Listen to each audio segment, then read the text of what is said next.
Bon, préparation de la terrasse, c'est-à-dire que là, toutes les barres ont été coupées par Vincent.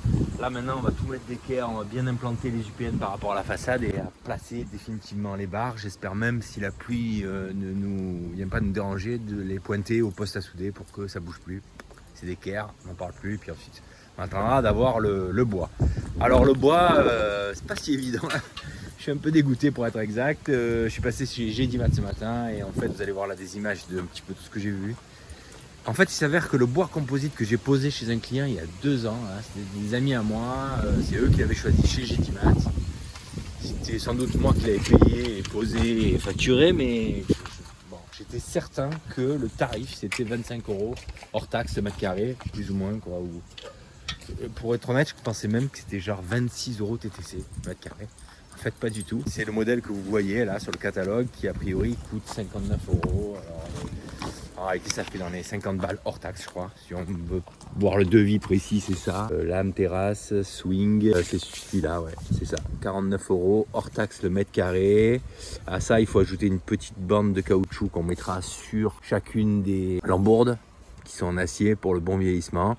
Bon, bref, ça fait plutôt donc 50 balles hors taxe. Donc avec la TVA, ça nous amène à 60 € plus, j'imagine, la visserie et les petites cales. À mon avis, c'est la mort. Tu veux les clés ? Donc voilà, donc ça fait pas mal monter le budget. Je suis un peu dégoûté, donc du coup j'ai demandé le prix du bois du pain autoclave. Voilà, donc il est là, on est à 25 € sur le pain autoclave hors taxe, couleur marron, parce qu'il y en a deux, hein. Il y a le vert quand on parle d'un pain autoclave, ou le marron qui est légèrement plus cher, bon pas beaucoup, hein, 1 € ou 2 plus cher, c'est tout. Le seul problème du pain, c'est qu'il se boulonne, et en fait comme là j'ai des lambourdes en acier, je pense que c'est pas du tout adapté. Pour bien faire, en fait, si je voulais le faire en pain, il me faudrait du pain rainuré pour pouvoir le poser avec des petites languettes qui viennent entre chaque et qui sont boulonnées à mes lambourdes. Donc je sais plus du tout quoi faire. Voilà. Donc je ne vais pas vous dire ce que je fais parce que franchement j'en sais rien. Soit j'abale la couleuvre et je m'achète le bois composite, mais pour tout dire, c'est le modèle à 50 balles, c'est pas le modèle haut de gamme. Hein. Le modèle haut de gamme, il est là, je vous le montre. Il était en expo sur le parc. Lui, il est supposé durer très longtemps, mais il coûte beaucoup plus cher.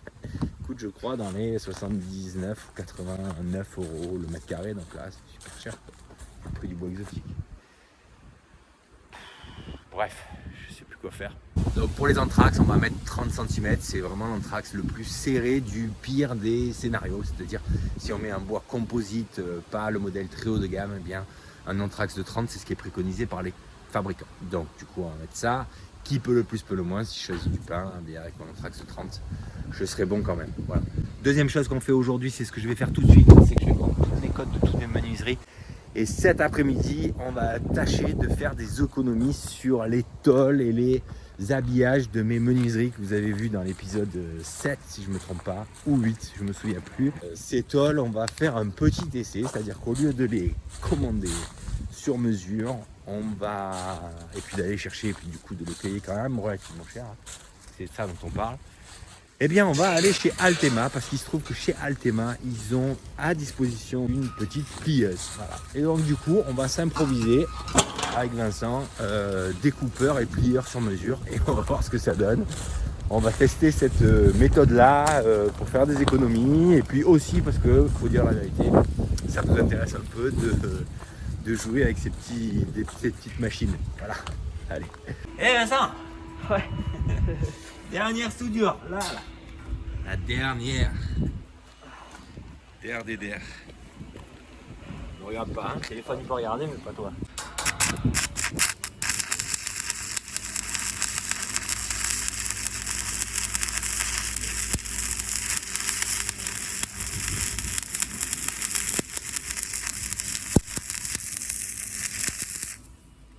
Voilà. Bon, ce poste à souder avec ses 15 mètres de câble là, c'est exceptionnel. En fait, au final, le poste du beau-père, je pense que il y a que celui-là qu'on aura utilisé sur le chantier. Je comptais monter le MIG, mais aucune raison de le faire. Bon, voilà. Là, l'ossature, elle est terminée. Il ne restera plus qu'à l'arrimer au plot béton. Et choisir quelle terrasse on va faire. Allez, ciao. Bon, mes petits canards, on est chez Altema. Ils sont vraiment sympas parce qu'en fait, je suis venu à la base pour couper et plier mes tôles moi-même, mais je pense qu'ils m'ont vu au fond du hangar, ils ont eu un peu de peine pour moi. Donc il me file un petit coup de main. Il s'avère aussi que pour le coulissant, eh bien en fait la petite plieuse manuelle qui est mise à disposition des clients, elle fait que 2 mètres. Donc le coulissant, il fallait qu'ils m'aident. Et donc ils m'ont aidé à l'aide de leur grosse machine. Donc je vais la filmer. Il faudra quand même que je demande à David si j'ai le droit de montrer les images. C'est ce que je ferai. Mais enfin, si vous voyez les images, je sais qu'il a été d'accord. Donc on le remercie pour ça. Ça, c'est une plieuse industrielle. Donc c'est avec ça qu'ils font toutes les commandes de leurs clients. Et autant vous dire que ici, c'est pas des petits pliages comme moi, c'est-à-dire 2 tôles par-ci, 2 tôles par-là. C'est monstrueux en termes de débit, évidemment. Les professionnels ne font que ça. Et de ce côté-là, on a la trancheuse. Enfin, ça s'appelle une trancheuse ou ça s'appelle autrement? Guillotine. Une guillotine. Voilà, ça c'est la guillotine. Et donc, tout ça c'est électronique, hein, c'est paramétré avec des ordinateurs. Et une fois que vous avez tout paramétré, la machine le fait. Mais enfin, je crois qu'il y a quand même du savoir-faire derrière tout ça. Il n'empêche qu'on est venu pour plier soi-même, donc ne vous inquiétez pas, tous les derniers pliages, c'est moi qui vais les faire avec la petite plieuse parce que faut dire à ce qui est, je veux essayer pour essayer de comprendre comment ça marche les petites plieuses manuelles. Sans doute qu'ils vont me donner des petits conseils, mais le but c'est quand même que j'essaie d'en faire le plus possible. Voilà. Je nous mets en accéléré, on découpe quelques tôles et après on passera sur la plieuse manuelle. Donc dans l'idée, je décortique toutes les mesures que j'ai prises tout à l'heure pour en faire un espèce de développé à plat qui me permet d'avoir les longueurs, largeurs de chaque morceau qui sera plié plus tard. Ça aurait été évidemment bien plus facile si toutes mes menuiseries étaient identiques. Bon, c'est pas le cas parce que mes menuiseries c'était de la récup. Mais enfin, c'est pas non plus un gros boulot d'adapter un petit peu tout ça. Donc là, tu paramètres en fait la longueur, c'est ça? C'est ça, ouais. Ok.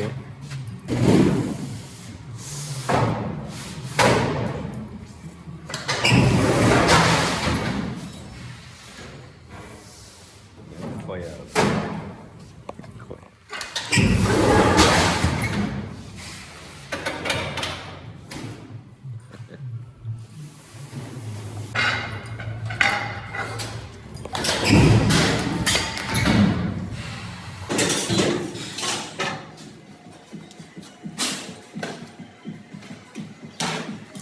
Bon, je commence avec des trucs tout simples, d'accord? Ça, c'est mes petites équerres qui vont derrière mes bordages. Bon, si vous avez vu l'épisode 8, vous vous souvenez à peu près de comment je les ai utilisés. Et si vous ne l'avez pas vu, c'est pas très grave. Là, l'objet, c'est de simplement se familiariser avec une plieuse, d'accord? Alors, tout à l'heure, j'étais en train de mesurer. Là, je dois plier ça en deux à 5 cm. Donc, je mesurais. Je faisais ma petite trace au crayon d'un côté, ma petite trace au crayon de l'autre. Et là, il y a Jean-Luc qui est passé à côté de moi et il m'a dit « Mais qu'est-ce que tu fais? C'est pas comme ça qu'on fait. Prends une tracette. » Et du coup, il m'a sorti ça. C'est vrai que je me suis toujours posé la question d'à quoi servait cet outil. Et à vrai dire, je n'avais jamais creusé la question. Ça, c'est un outil qui est souvent utilisé par les couvreurs Zenger, d'accord? En fait, c'est une tracette. C'est ce qui va nous permettre, avec cette petite pointe ici, de faire des traces. Alors, on a là les décimales et là les moitiés de décimales, c'est-à-dire 15, 25, 35 et là 20, 30, 40, 50. Je me mets à 50 comme ça, et là, ici, j'ai plus qu'à venir simplement effleurer la surface de ma pièce en acier, et j'ai mon trait d'axe qui est fait, d'accord? Donc ça, je vais le faire sur les 20 équerres que je dois tracer. Alors, chez les fournisseurs professionnels comme ça, quand on est artisan comme moi et qu'on vient utiliser une plieuse, eh bien, on doit quand même signer une décharge de responsabilité. Parce qu'en fait, évidemment, comme tout outil, il peut y avoir un petit risque de se faire mal. Bon, je pense qu'il est très limité sur ce genre d'outil.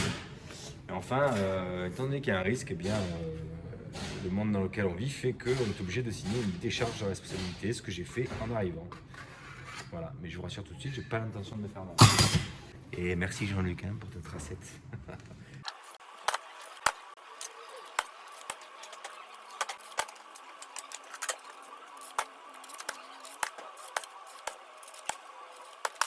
Le pliage maintenant.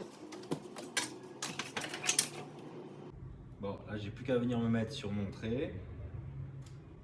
Voilà, et là je remonte.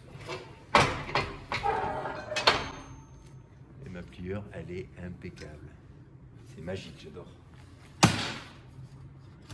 Allez, là je me mets en accéléré, je plie les 20. On va bien observer le pliage tout à l'heure quand je ferai les tôles un peu plus grandes, il y aura un peu plus d'enjeu.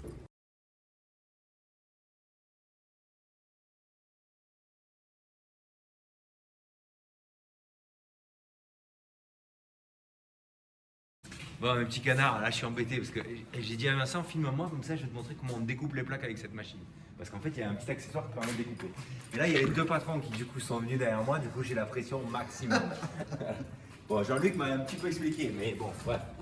Alors, ça, Ça, on va aller au bout des choses, on va utiliser la tracette. Trace de l'autre côté. De ce côté-là? Ouais. Ok. Bon, donc je parle, mais sous le contrôle de Jean-Luc, d'accord? Si je dis des conneries, il va tout de suite m'arrêter. Je vais me mettre à 100. Donc je me mets sur la tracette ici à 100, et là... Bien, à peine rayer la surface, c'est l'arrière de la tôle, hein, évidemment. Ensuite, je la place dans la machine, Jean-Luc, je dis vrai? Mais là, comment je fais? Ah non, d'abord je baisse ça. Tu te mets à fleur. Et je me mets à fleur de mon trait. Ok. Donc là, je me mets dans l'alignement du trait. Pétard, j'ai la pression, j'ai la pression, j'ai la pression. C'est bon. Roulette. Ça va me plaire, tu vas m'en acheter une, c'est obligé. Donc une petite encoche qui se met dans le rail qui est là. Et là, tu y vas franco. J'y vais franco. Attention. Comme tu peux. C'est merveilleux. Hein. C'est exceptionnel. Exceptionnel. Bon, allez, leboncoin.fr, je vais m'acheter une plieuse et une découpeuse. Bon, alors la limite de ces petites plieuses et découpeuses, Jean-Luc vient de me le dire, pour couper c'est du 0,8 et pour le pliage on peut aller jusqu'à 1 mm, mais 1 mm ça commence à devenir costaud. Nous là ce qu'on est en train de plier c'est du 0,75. Voilà. En tout cas, bon, ça c'est du 0,75 Jean-Luc? Ouais. Voilà, bon, ça découpe comme du beurre. Hein. Tu vois qu'on n'arrive pas à découper 1 mm? Tu arrives, mais après ça abîme les roulettes. Ça abîme les roulettes, ouais, d'accord. Ok, merci. Action. Allez, là maintenant on va enchaîner tous les pliages. Donc là c'est tous les pliages de mes menuiseries. À chaque fois j'ai un pliage haut et un pliage bas. Certains me l'ont dit et bravo parce que vous avez l'œil du coup. Évidemment il y a une face vue qui doit être d'un côté dans un cas et de l'autre dans l'autre. Et dans le premier jet que j'avais récupéré, il y avait une petite erreur qui avait été faite. Et une des deux tôles n'était pas du bon côté. Bon, pas très grave, mais enfin, maintenant qu'on le sait. Donc là, je commence par mon petit profilé goutte d'eau. Donc je me mets avec ma cale sur le 1 cm qui est là, comme ça. Et là, ici, je fais une petite marque d'un côté. On va essayer une petite marque de l'autre. Okay. Une fois que j'ai fait ça, je passe ma cale ici. Je vais me mettre au niveau de mon repérage. Voilà, je descends la cale.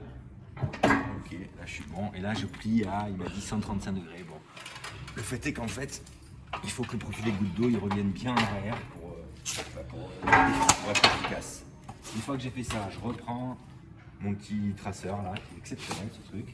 Je me mets ici, là je me mets à 40 mm dans l'angle ici, et là hop, je fais un petit trait.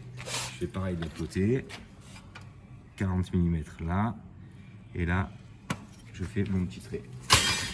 Après je me remets bon ici, et là je plie à 90 degrés.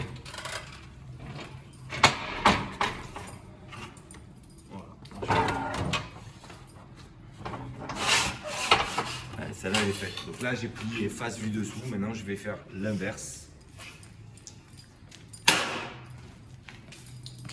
sur le deuxième modèle. Et là ce coup-ci je me mets là.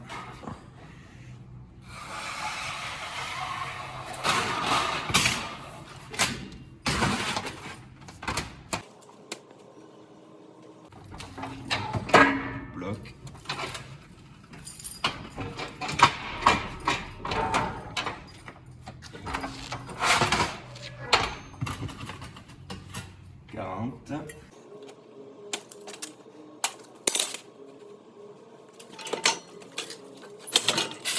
Là, la différence, on va le voir. Ici, donc j'ai ma face vue qui est sur le dessous, et là ma face vue qui est sur le dessus. Et ça, je vais faire ça pour chaque ouverture. D'accord? Ça, c'est chaque fois mes traverses hautes et mes traverses basses.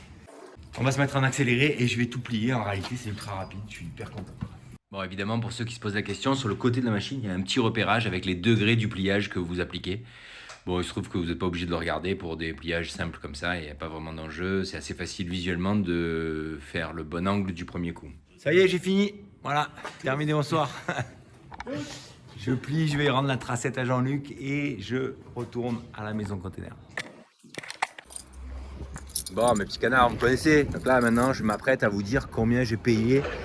Non pas les pliages, parce que c'est moi qui les ai faits à 95%, mais les tôles. Bon, il se trouve que en fait, c'est exceptionnel. C'est-à-dire que David, le responsable d'agence, qui sait un petit peu que je fais des vidéos sur YouTube, il m'a dit quand même, t'es sympa avec nous, tu viens toute l'année sur ce projet-là, eh bien, on te fait ce cadeau-là, on te facturera pas les tôles. Bon, clairement, c'est fait de très très bon cœur parce que je pense pas que le public qui regarde mes vidéos vont demain aller chez Altema et générer du chiffre d'affaires. Mais clairement, c'est simplement fait de bon cœur, donc c'est vraiment très chouette. Je dis un grand merci à David et à Altema du coup pour leur participation à mon projet. Du coup, je crois que c'est la première fois qu'on me fait un cadeau de cet ordre-là. Bon, c'est plutôt très très agréable. Merci, un grand merci. Petit coucou à notre pote Pascal qui passe nous voir de temps en temps en fin de journée.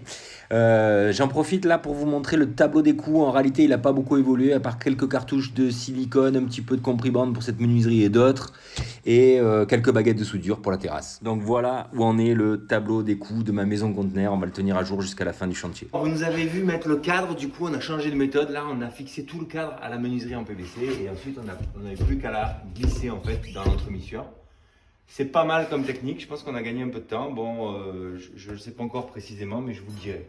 Là, on s'apprête à fixer la menuiserie. Donc là, c'est une menuiserie en PVC. Derrière, on a un support bois.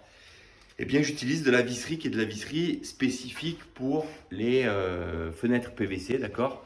C'est de la visserie fenêtre PVC rénovation, c'est-à-dire qu'en fait, au bout de la visserie ici, vous voyez une petite encoche qui permet qu'une fois que la vis est clippée au fin fond de la menuiserie, on peut à nouveau la visser ou la dévisser pour faire rentrer ou sortir le dormant, d'accord? En fonction des réglages qu'on veut faire. Donc là, on a bien réglé le bas. Je m'apprête à visser donc un côté puis l'autre. Là, je visse jusqu'au bout, je l'ai clippé. Là, si par exemple je dévisse, qu'est-ce qui se passe? Ça ressort ma menuiserie. Ok? Pareil de l'autre côté. Hop, voilà. Là, je dévisse pour ressortir un petit peu. Pareil en haut.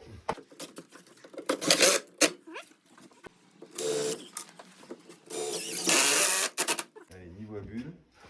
Là, dans l'angle. Ça fait un peu film d'horreur quand même. Je le flash. Ouais. Voilà.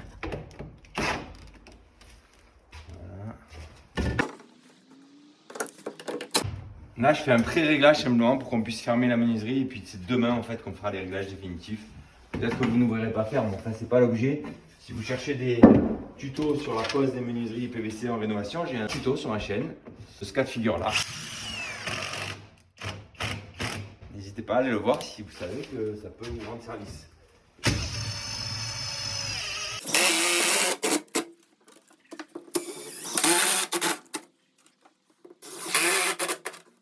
Ok, ce soir ça ira. On remet les contours. Ah, on a mis la fenêtre à l'envers. Arrête tes conneries.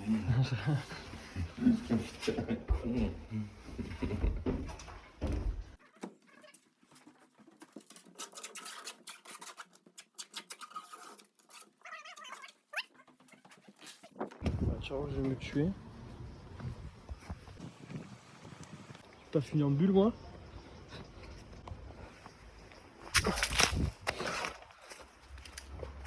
Ah, c'est beau. C'est pas le mec qui devait sortir. C'est un mec qui devait sortir.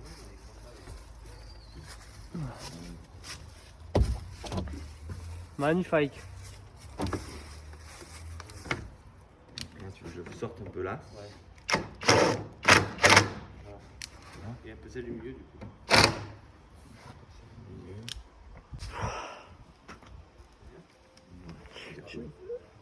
Allez, bonne nuit, à bientôt. Hey, je suis chez Gédimat. Mon bardage est arrivé, voilà, il est là. Plus toutes les palettes de laine de bois, les palettes de chevrons. Enfin bref, je pensais que Louis allait me faire un camion aujourd'hui, mais en fait non, un camion ça suffit pas. Donc voilà, premier camion cet après-midi, on est en train de voir ce qu'on amène et ce qu'on n'amène pas pour attaquer quoi, essayer. Les débutants en bardage vont commencer.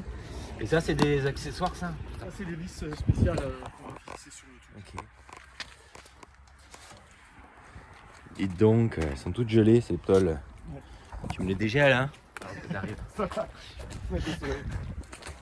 Bon, mes petits canards, dans quelques minutes, on reçoit le camion de Gédimat. Ça va être la première livraison de tout ce qui est bardage.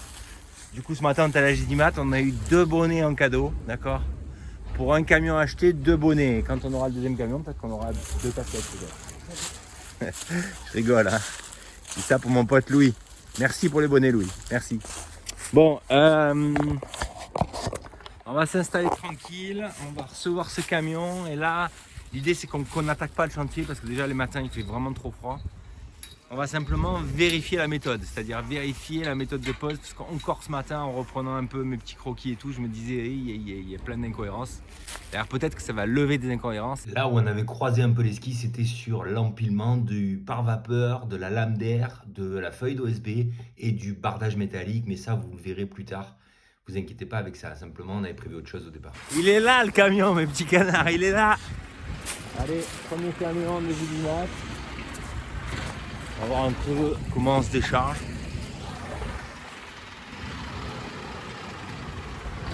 Alors vous admirez mon tas de gravats qui est derrière là, en face de ma maison. Ça c'était un chantier pour lequel on avait ramené les gravats ici parce que c'était plus rapide.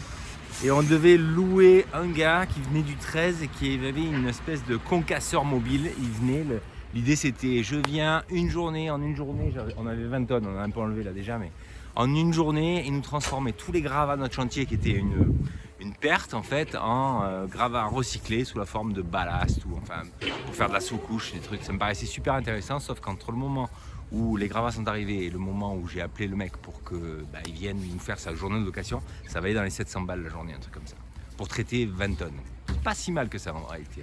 C'est une idée à creuser. Bon, le gars avait arrêté son activité. Voilà, donc du coup maintenant on se retrouve avec 20 tonnes de gravats sur le terrain qu'on évacue petit à petit quand on a le temps. Voilà. D'ailleurs ça franchement c'est une super idée si quelqu'un un jour veut se lancer dans ce domaine. Peut-être d'ailleurs que parmi vous il y en a qui font déjà ça vaudrait le coup qu'ils mettent un peu des infos en commentaire. Je suis sûr que c'est quelque chose qui est très d'actualité, le réemploi des matériaux. Nous dans le bâtiment on a tout le temps des gravats, ça nous coûte de l'argent de les évacuer. Si on pouvait les revaloriser ça serait extraordinaire. Voilà, une bonne idée. Il y en avait, il y a le paquet. Bon Mickaël, quand est-ce que tu reviens nous voir là? Tout de suite. Tout de suite. Deuxième voyage tout de suite. On va refaire on revient. Allez, magnifique, merci. Bon, je vous montre un peu ce qu'on s'est fait livrer. Allez, c'est parti. Là, une palette de chevrons, d'accord? C'est de chevrons, combien? 4 mètres. Ça, c'est la moitié de mon bardage bac acier, donc. C'est protégé. À couleur, ça a l'air pas trop loin de mes bardages que j'ai pliés moi-même chez PTZ, on va voir ça. Ça en réalité c'est de l'emballage et nous c'est ça qu'on avait commandé, donc c'est des profils, ça c'est les profils qui viennent faire la finition entre le bardage extérieur et mes tapés d'isolation, enfin mes encadrements de fenêtres. Voilà. Je crois que j'ai pas tout commandé parce que j'attendais d'être sûr que ce soit aussi la bonne méthode, d'accord? Ça c'est pour ce qui est du bardage et du bois. Et ensuite on a commencé à recevoir de la laine de bois. Ouais, c'est 40, c'est ça. Donc ça c'est des panneaux en laine de bois, en fibre de bois rigide. Ok. Ça c'est de la visserie bac acier. Ça c'est de la laine. Ouais, laine de bois 100 mm flexible. Et ça aussi. Voilà. Bon, là, on va faire des petits essais de présentation de nos chevrons et surtout, on va essayer de définir une bonne méthode. Donc, en 2 mots, il y avait pas mal de choses à définir, comme par exemple la longueur des équerres, savoir comment les équerres allaient tomber par rapport aux ondes de la tôle extérieure des containers. Et ça, c'est un vrai sujet parce qu'en fait, l'idée, c'est qu'il faut implanter les chevrons avec un anthrax qui correspond parfaitement à la première couche de laine de bois qu'on installe, soit des panneaux en 100 mm d'épaisseur qui faisaient 57 cm de largeur. Donc il fallait que cet anthrax soit respecté pour que ce soit pas une tannée de venir faire l'isolation. Et néanmoins, parfois les équerres tombaient mal. Elles pouvaient tomber sur le sommet de l'onde comme sur le creux de l'onde. Et donc ça a compliqué un peu les choses. Notamment aussi parce que du coup, il faut gérer 2 références de longueur d'équerre sur le chantier. Donc c'est ça qu'on a un peu essayé de dégrossir là. Et puis on a tout défini, hein, le type de boulonnerie qu'on utilisait pour visser les équerres à la tôle des containers, parce que je les ai pas soudés, je les ai boulonnés, c'est quand même beaucoup plus rapide, enfin j'en sais rien, mais bon, c'est le choix qu'on a fait en tout cas. Et puis l'alignement, les cordeaux, comment on fait, enfin on l'a jamais fait, donc c'était pas évident évidemment, donc on a un peu tâtonné, voilà. Les petits canards ont fini à la nuit. Donc du coup, je peux pas vous faire de jolies images pour vous montrer ce qu'on a fait, mais vous inquiétez pas. Demain matin ou un autre jour, parce qu'on ne sait pas encore si demain la météo est avec nous ou pas, je vous montrerai un peu de jours ce qu'on a fait. Bon. Première après-midi sur nos bardages, la livraison, des petites bricoles et beaucoup de réflexions autour de la méthode. Donc peu d'efficacité, clairement. Au pistache. Voilà, donc rendez-vous quand il fera jour. Bon mes petits canards, merci beaucoup d'avoir regardé l'épisode 11 jusqu'au bout. Je vous donne rendez-vous dans l'épisode 12 qui va arriver bientôt. Vous l'aurez compris, l'épisode 12 il va longuement concerner le bardage extérieur. Ça c'est un vrai morceau de la construction de la maison conteneur. D'abord parce qu'il coûte un certain prix. Vous le verrez ça dans le début du 12e épisode. Vous verrez, hein, ça fait un peu mal aux fesses évidemment, mais j'espère que le résultat final sera à la hauteur. Au moment où je vous parle, on a bien avancé sur l'aspect isolation, mais on n'a pas fini finalement la dernière couche du bardage qui va en fait clairement nous donner l'image précise de ce à quoi va ressembler ma maison conteneur. Donc je croise les doigts que ça soit plutôt sympa. Et puis normalement vous allez voir tout ça dans l'épisode 12 qui arrivera bientôt. Donc merci beaucoup, merci encore de votre soutien, merci de nous suivre, c'est un honneur que vous nous faites. Et je vous dis à très vite, merci, bye.